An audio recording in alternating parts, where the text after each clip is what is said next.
하나님의 말씀은 마태복음 1장 21절에서 23절의 말씀, 신약 1페이지 마태복음 1장 21절에서 23절까지의 말씀입니다. 제가 봉독하겠습니다. 아들을 낳으리니 이름을 예수라 하라. 이는 그가 자기 백성을 그들의 죄에서 구원할 자이심이라 하니라. 이 모든 일이 된 것은 주께서 선지자로 하신 말씀을 이루려 하심이니, 이르시되 보라, 처녀가 잉태하여 아들을 낳을 것이요 그의 이름을 임마누엘이라 하리라 하셨으니, 이를 번역한즉 하나님이 우리와 함께 계시다 함이라. 아멘. 2부에 배우신 우리 성도님들에게 하나님의 은혜와 평강이 충만하기를 간절히 바라겠습니다. 특별히 갑자기 날씨가 추워졌는데 우리 성도님들 감기 걸리지 않도록 또 몸 잘 관리하시기를 바라겠습니다. 그래서 항상 하나님 앞에 영광 돌리는 우리 성도님들, 또 우리 금호교회 되시기를 간절히 바라겠습니다. 우리 지금 강대상을 보면요, 촛불이 지금 2개가 켜져 있는데요, 이 촛불 2개는 대림절을 두 번째 주일이라는 의미를 가지고 있습니다. 저번 주에는 대림절, 대강절, 또 강림절 같은 의미예요. 그 기다림에 대해서 이야기를 나눴는데, 우리는 4주 동안 기다려야 됩니다. 누굴 기다린다고요? 예수 그리스도를. 그런데 그 첫째 주, 저번 주는 소망으로 오신 예수 그리스도를 기다리는 것이고, 오늘 촛불이 2개 켜졌는데 이 두 번째 기다림은 뭐냐? 우리에게 평화로 오실 예수 그리스도를 기다리는 날입니다. 그리고 다음 주는 3개가 켜지는데요, 그 3개는 혹시 뭔지 아세요? 저번 주 오후 예배 저희가 나눴었죠. 3번째는 기쁨으로 오신 예수 그리스도를 기다리는 주간이 대림절 3번째 주간입니다. 4번째 주일은 바로 사랑으로 오신 예수 그리스도를 기다리는 주간이 바로 이 대림절 기간입니다. 우리 성도님들이 대림절을 보내는 기간 동안 우리의 소망 되시고 평화 되시고 기쁨 되시고 사랑 되신 예수 그리스도를 기다리는 저희들 되기를 간절히 바라겠습니다. 바로 그 예수 그리스도께서요, 오늘 본문 22절 말씀에 보면 모든 일이 된 것은 주께서 선지자로 하신 말씀을 이루려 하심이니, 이렇게 고백하고 있는 걸 볼 수 있습니다. 예수 그리스도께서 이 땅에 오셨었는데 그 오신 사건은 선지자의 예언에 따라서 왔다, 이렇게 말하고 있는 걸 볼 수 있어요. 마태복음 1장 22절에서 말하는 선지자는 누구냐? 바로 이사야 선지자입니다. 그래서 23절 본문은 이사야서 7장 14절 말씀에서 미리 예언된 말씀입니다. 이사야서 7장 14절 말씀에 보면요, 23절과 같아요. 보라, 처녀가 잉태하여 아들을 낳을 것이요 그 이름을 임마누엘이라 하리라, 이렇게 말씀하고 있는 걸 볼 수 있어요. 즉 이사야 선지자의 그 예언이 마태복음 1장에 와서는 이루어지는 것을 볼 수 있습니다. 바라옵기는 우리의 삶이 예언이 이루어지시고 또 그 예언대로 오신 예수 그리스도를 기다리는 삶 되시기를 간절히 바라겠습니다. 그러면 예수님께서요, 우리는 오실 예수님을 기다리는데 왜 우리는 그 예수님을 기다려야 하고 예수님은 왜 이 땅에 오셨는가? 오늘 말씀을 통해서 우리가 함께 나누고자 합니다. 예수님이 이 땅에 오신 이유, 첫 번째 이유는 뭐냐? 죄인을 부르러 오셨다는 거예요. 오늘 본문 21절 말씀에 보면요, 그가 자기 백성을 그들의 죄에서 구원할 자이심이라, 이렇게 고백하고 있는 걸 볼 수 있습니다. 예수님이 이 세상에 오신 첫 번째 이유는 바로 죄인인 나를 부르러 오셨다는 거예요. 이제 마태복음을 쭉 읽어보면요, 마태복음 9장에 가면 그 죄인의 상징으로 알고 있는 세리의 직업을 가지고 있는 마태라는 사람이 나옵니다. 이스라엘 사람들은 세리와 창기와 포주, 이 세 직업을 가진 사람은 이방인보다 더 업신여긴 죄인이었습니다. 그런데 그 죄인이었던 마태 이야기가 오늘 이제 9장에 보면요 나와요. 그 마태는 세리였습니다. 그래서 자기 직장에 자기가 업무 보고 있는 곳에 앉아 있는데 예수님이 그곳을 지나가십니다. 그러면서 뭐라고 말하느냐? 나를 따라오라 라고 말씀하셔요. 그런데 마태는 나를 따라오라, 나를 쫓으라 라고 말한 그 예수 그리스도의 말씀에 순종하여 자신의 모든 것을 다 내려놓고 예수님을 따르는 삶을 살게 된 것입니다. 세리는 그 당시에 경멸하는 직업 중에 하나였습니다. 또 세리는 사람들에게 인정받지 못한 사람이었습니다. 세리는 사람들에게 손가락질 받는 그런 죄인이었습니다. 공공연하게 사람들이 손가락질하고 욕하는 그런 죄인이 바로 세리였다는 거예요. 그 세리인 마태가 예수님을 만나고 변화돼요. 예수님이 사람 취급하지 않는 자신을 사람으로 봐주고 나를 따라오라 라고 말씀하시니까요, 이 세리였던 마태는 예수님을 즉각적으로 따라가는 모습을 볼 수 있어요. 따라간 데서 끝나지 않습니다. 그는 자신과 같은 직업을 가지고 있는 여러 친구들을, 죄인들을 자기 집으로 초청합니다. 그리고 예수님을 소개합니다. 그런데 그때 바리새인들이 그곳을 지나가요. 그래서 바리새인들이 물어봐요. 너희 선생은, 예수를 말하는 거예요, 너희 선생은 왜 저런 죄인들과 함께 밥을 나누느냐, 함께 식사를 하느냐, 이렇게 질문을 합니다. 그것을 들었던 예수님은 뭐라고 말씀하시냐면, 건강한 자에게는 의사는 쓸데없고 병든 자에게라야 쓸데있느니라, 이렇게 말씀하시면서 나는 의인을 부르러 온 것이 아니라 죄인을 부르러 왔노라 라고 말씀한 것을 볼 수 있습니다. 주님께서는 이러한 죄인된 마태를, 죄인된 그들의 친구를, 죄인된 우리를 부르러 오셨다 말씀하고 계신 걸 볼 수 있어요. 주님은 죄인된 너를 부르러 오신 게 아니에요. 주님은 죄인된 나를 부르러 오셨다는 거예요. 우리 성도님들이 행여나 삶 가운데 내가 죄인이다 생각했을 때, 내가 사람들에게 손가락질 받는 그런 죄를 지었다고 생각했을 때 실망하지 않으셔도 돼요. 세상 사람들은 나를 외면하고 세상 사람들은 나를 싫어해도 주님은 그 죄인인 나를 부르시러, 그 죄인인 나를 만나시러 오셨다는 거예요. 그리고 다시 오신다라고 말씀하고 있는 겁니다. 바라옵기는 이 소망의 말씀이 우리에게 소망의 빛으로 임하는 복된 말씀 되기를 간절히 바라겠습니다. 마태복음은 마태가 썼습니다. 그런데 마태가 굳이 9장에서 자신의 치부였던 직업을, 자신의 과거를 밝히지 않아도 되는데 굳이 밝혀요. 그 이유는 뭐냐면요, 다름이 아니에요. 자신처럼 큰 죄인이어도 하나님의 은혜를 입으면 새 사람이 되고, 하나님이 선택하면, 예수님이 나를 찾아오면 그 죄인된 모습이 제자의 모습으로 바뀐다는 것을 고백하고 있는 그런 모습이에요.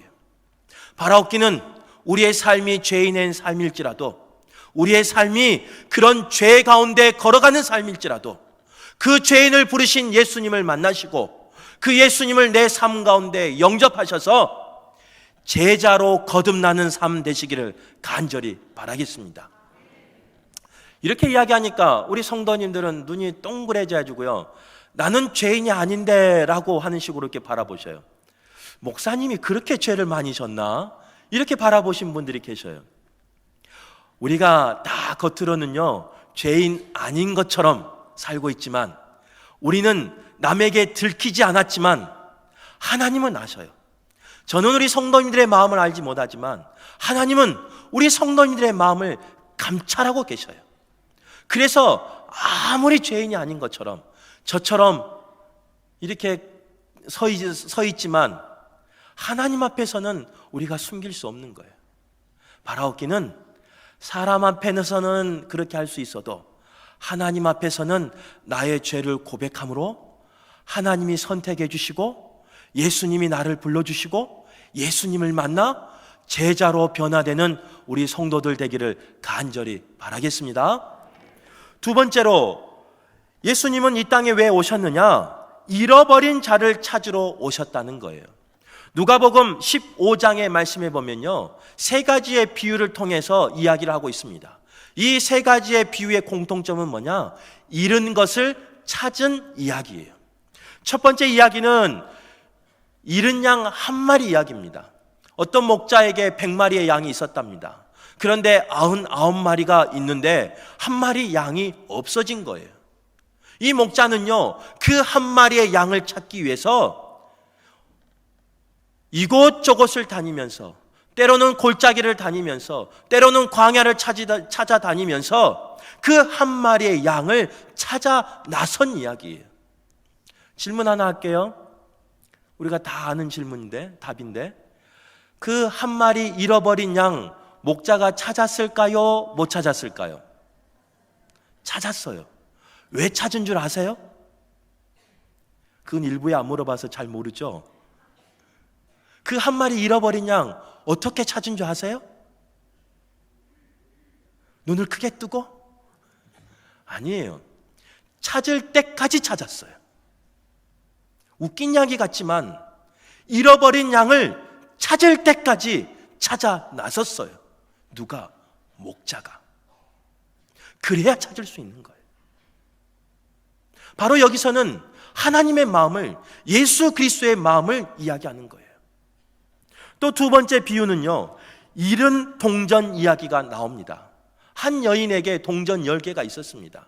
결혼 지참금으로 가져갔는지 가져가려고 하는지 동전 10개가 있었는데 그 동전 하나를 잃어버렸어요.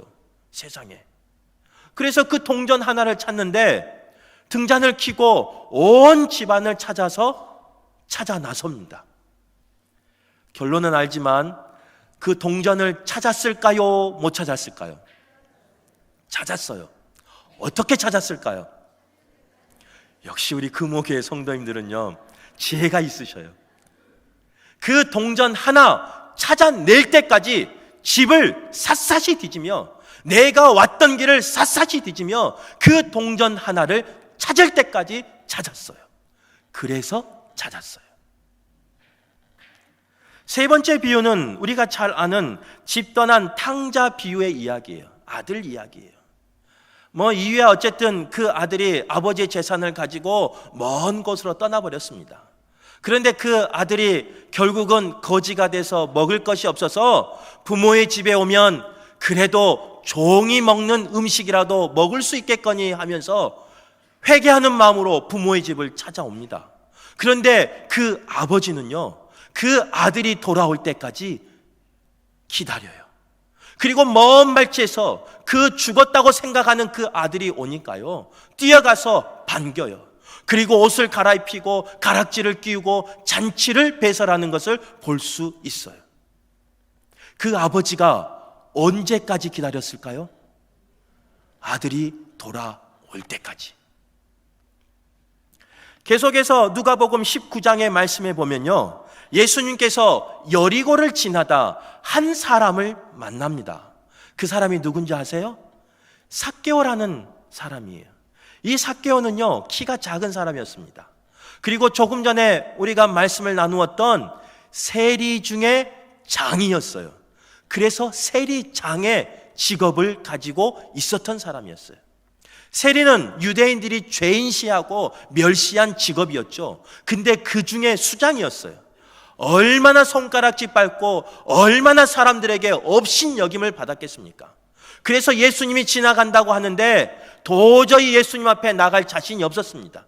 신체적인 조건도 예수님을 맞이할 조건이 아니었습니다. 그런데 그는 어디로 올라가냐면요, 돌 무화과 나무 위로 올라가요. 어떤 번역에서는 뽕나무 위에 올라갔다 이렇게 말하고 있어요. 그 위에 올라가서 예수님이 지나가는 것을 보고자 함으로 올라가요. 그런데 이상한 일이 생겨요. 그 나무를 지나간 예수님이 무시하고 지나갈 법한데, 그냥 지나가도 다른 사람이 욕하지 않는데 예수님은 그 나무 아래 섭니다. 그리고 아무도 신경 쓰지 않는, 신경 쓴 것이 아니라 욕하는 그 사람, 그 삭개오를 바라보며 내려오라, 내가 오늘 너희 집에 유하여야겠다라고 말하는 것을 볼 수 있습니다.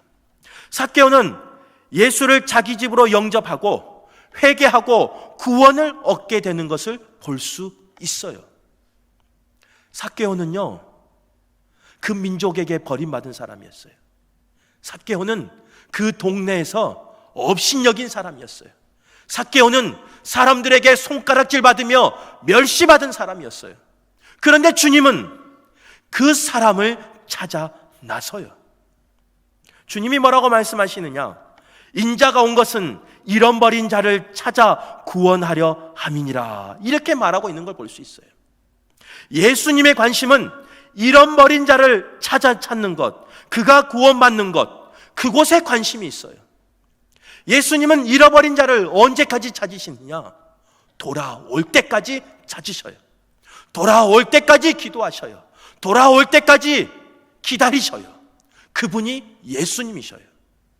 그런데 우리는 예수를 그리스도로 고백한다고 하면서, 예수를 닮기를 소망하면서, 과연 우리는 예수님처럼 그런 잃어버린 양을, 잃어버린 자를, 그 나약한 사람을, 아무것도 없는 사람을 정말로 기다리십니까? 정말로 예수님처럼 그들 앞에 가서 그들과 함께 가정에 유할 수 있습니까? 오늘 우리의 관심은 때로는 성공에, 때로는 출세에, 때로는 돈벌이에 관심은 많이 있어요. 그러면서 예수를 믿는다고 해요. 그러면서 예수를 따른다고 해요. 정작 예수님의 마음은 다른 곳에 있는데 그 예수님의 마음을 알지도 못하고 정 다른 것을 가면서 예수님을 믿는다고 하면서 신앙생활하고 있어요. 예수님은요, 그 잃어버린 자를 위해서, 그 한 명을 위해서 이 세상에 왕의 자리를 내려놓고 성육신 하신 분이셔요. 예수님은 그 하늘 보좌를 내려놓고 나를 살리기 위해서, 잃어버린 나를 찾기 위해서, 멸시받고 천대받고 손가락질 받는 나를 위로하기 위해서, 나를 품어주기 위해서 이 땅에 오신 분이 예수님이셔요. 우리는 찬양할 때도 그래요. 기도할 때도 그래요. 신앙의 고백도 그래요. 내가 주님을 따르겠습니다. 주님을 닮기를 원합니다. 주의 뜻대로 살겠습니다 하면서 정작 나의 마음은 예수님의 마음에 있는 곳에 있지 않냐고 다른 곳에 있어요. 예수님은 잃어버린 양 한 양을 위해서, 잃어버린 자 한 자를 위해서, 한 사람을 위해서 눈물을 흘리며 애타는 마음으로 기다리고 있는데, 정작 우리는 나와 색깔이 다르다는 이유로, 나와 신앙의 노선이 다르다는 이유로, 나와 비전이 틀리다는 이유로, 나와 신앙의 경험이 틀리다는 이유로 외면하지 않습니까? 더 나가서 정죄한 적은 없습니까? 예수님은 그들을 맞이하여서 회복하기를 원하시는데, 예수를 믿는다는 우리가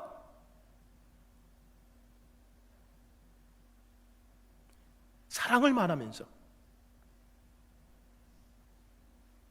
사랑하지 못할 때가 있지 않습니까? 예수님은 죄인된 우리를, 예수님은 그 멸시와 핍박받는 우리를, 그 가시가 돋아있는 우리를 안아주셨어요. 피 흘리기까지 안아주신 분이 예수님이셔요. 우리를 살리기 위해서, 우리를 위로하기 위해서, 우리를 구원하기 위해서 십자가도 마다하지 않고 그 골고다의 그 길을 걸어가신 분이 예수님이셔요. 그런데 우리는 그 길을 따라가고 있습니까?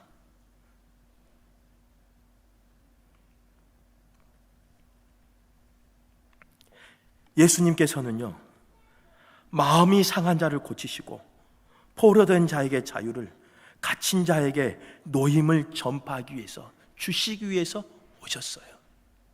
우리 또한 예수님을 따라가는 삶 살기를 간절히 바랍니다. 우리의 삶이 오늘 말씀에 찔림이 있기를 바라요. 오늘 말씀 가운데 하나님의 음성이 들리기를 바라요. 그 잃어버린 양을 위해서 우리는 어떠한 수고와 헌신을 하고 있는지 말씀 앞에 조명받는 귀한 시간 되시기를 간절히 바라겠습니다. 세 번째로, 예수님이 이 땅에 왜 오셨느냐? 섬기러 오셨다, 이렇게 말씀하고 있는 걸 볼 수 있습니다. 마가복음 10장에 보면요, 제자들이 싸웁니다. 마지막 때 돼서 예수님이 왕이 되신다고 하는데 누가 큰 자리에 앉느냐, 누가 오른쪽에 앉느냐, 왼쪽에 앉느냐, 누가 예수님 가까이 앉느냐 하면서 제자들이 싸웁니다. 그런 싸우고 있는 제자들에게 예수님은 요한복음 13장에 보면요, 친히 몸으로, 삶으로 가르쳐 주셔요. 요한복음 13장에 보면요, 예수님이 수건을 가지고 제자들의 발을 씻는 모습이 나옵니다. 그러면서 이렇게 이야기하셔요. 나는 섬김을 받으러 온 것이 아니라 섬기러 왔노라. 너희도 섬기며 살아라. 이웃을 사랑하라. 이렇게 말씀하십니다. 바로 예수님이 이때 이 세상에 오신 이유는 바로 섬기기 위해서 오셨다는 거예요. 그래서 마가복음 10장 45절에 뭐라고 말씀하고 있느냐? 인자가 온 것은 섬김을 받으려 함이 아니라 도리어 섬기려 하고 자기 목숨을 많은 사람의 대속물로 주려 함이니라. 이렇게 말씀하고 있는 겁니다. 섬기다 못해 자신의 목숨까지 내어놓기를 원하는, 바라는 예수님의 마음이라는 거예요. 우리 성도님들도 많은 곳에서 섬기며 사시죠. 많은 것을 헌신하며 사시죠. 바라옵기는 예수님의 섬김이 우리의 섬김 되기를 간절히 바랍니다. 영국에 재미있는 속담이 하나 있대요. 하루가 행복하려면 이발을 해라. 일주일을 행복하려면 여행을 해라. 한 달을 행복하려면 집을 사라. 1년을 행복하려면 결혼해라. 평생을 행복하려면 이웃을 섬겨라. 여러분은 얼마나 행복하기를 원하십니까? 남의 나라 속담이니까 우리하고는 상관이 없다 생각하신 분도 계시는데 아니에요. 섬김은요, 그 자체가 기쁨이 있어요. 섬기면요, 내 돈을 쓰는데도 재밌어요. 내 잔고가 줄어드는데도 재밌어요. 내 시간을 쓰는데도 재밌어요. 그게 바로 섬김의 은혜예요.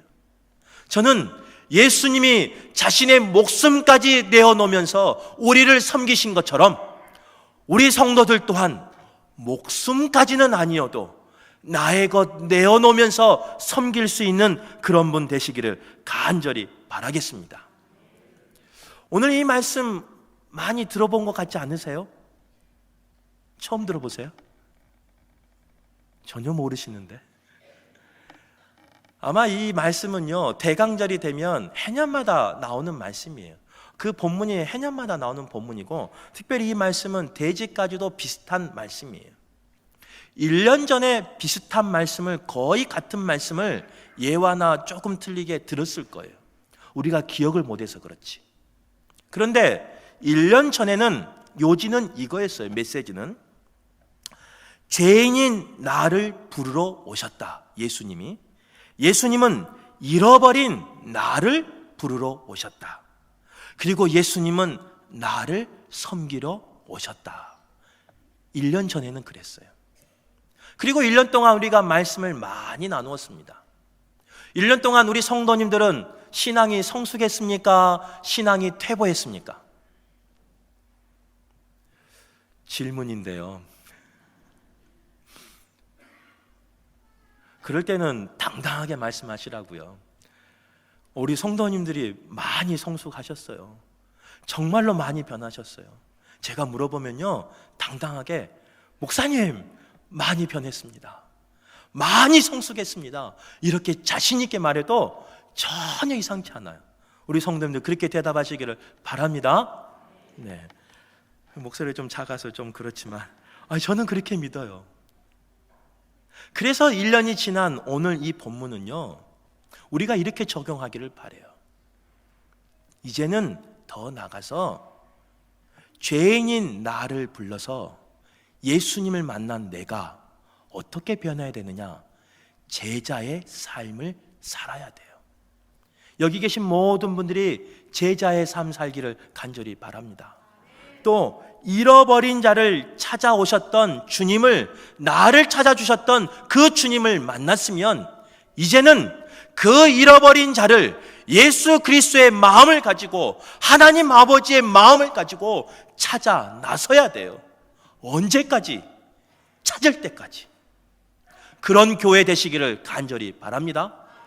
그리고 이제는 예수님이 나를 몸소 섬겨주신 것을 경험하셨다면 이제는 우리가 이웃을 섬기며 지역을 섬기며 시를 섬기며 민족을 섬기며 세계 열방을 섬기는 그런 교회로 거듭나기를 간절히 바라겠습니다. 그런 성숙한 신앙이니, 그런 성숙한 교회가 우리 금호교회 되기를 간절히 바라겠습니다. 설교 중간에 조금 강하게 말한 것이 있는데, 우리 새가족이나 그럼 우리 새로 오신 분들한테 이야기한 거 아니에요. 오해하지 않고 듣기를 바라요. 또 예배드리는 우리 어린 친구들이나 청년들에게 이야기한 거 아니에요. 교회를 열심히 믿었던, 교회를 이끌고 가는 목사인 저부터 그 예수님의 마음을 담자는 거예요. 또 중직인 우리 성도님들부터 그렇게 살자는 거예요. 제가 이제 1년이 좀 넘었어요. 제가 우리 교회에 적응한 것 같습니까? 자신이 없죠? 솔직히 말하면요, 저도 아직 어려워요. 혹시 1년 되지 않은 성도님 계십니까? 금호교회 오신 성도님? 한번 손 한번 들어보세요. 네, 우리 성도님의 마음이 저의 마음입니다. 어떤 마음이냐면요, 아직 어려워요. 누가 지나가면요, 인사는 하는데 말을 안 걸어줘요. 아는 체를 안 해요. 물론 목사다 보니까 조금 거리를 두고 싶은 마음은 있을 거라 생각합니다. 그런데 우리 옆에 있는 조금 전에 손 들었던 우리 새 가족들에게 우리는 어떻게 대하고 있는가?